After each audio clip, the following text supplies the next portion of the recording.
The Israeli military is taking on a wave of massive protests along the Gaza security fence today.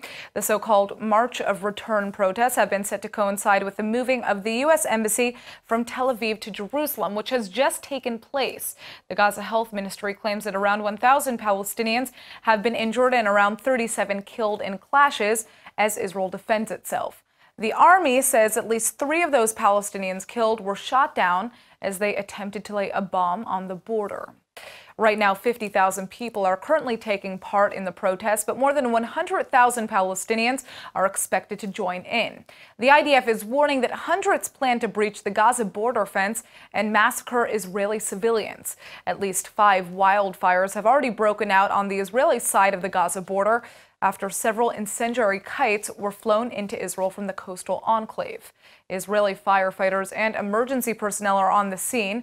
The IDF says an Israeli aircraft targeted a Hamas post in Jabalia after shots were fired at Israeli troops stationed in the area.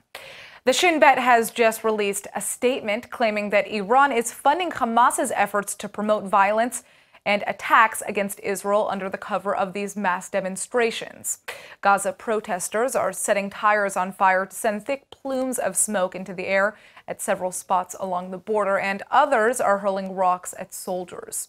There are no reports of Israelis injured or immediate calculations for how much Israeli farmland has actually been burned, but Israeli news claims that the Palestinian Authority is encouraging the protests, and Hamas is telling Gazans that they will be guaranteed a place in paradise if they die in the violence.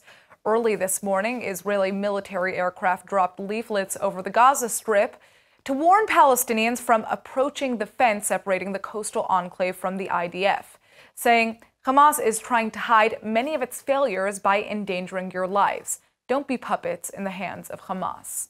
In the West Bank, several thousand people have gathered in the center of Ramallah, while hundreds are marching to the Kalandia crossing on the outskirts of Jerusalem. Military intelligence officials do not believe that Hamas or the Palestinian Authority are currently interested in war, but expect to see significant violence on the Gaza border in the coming days.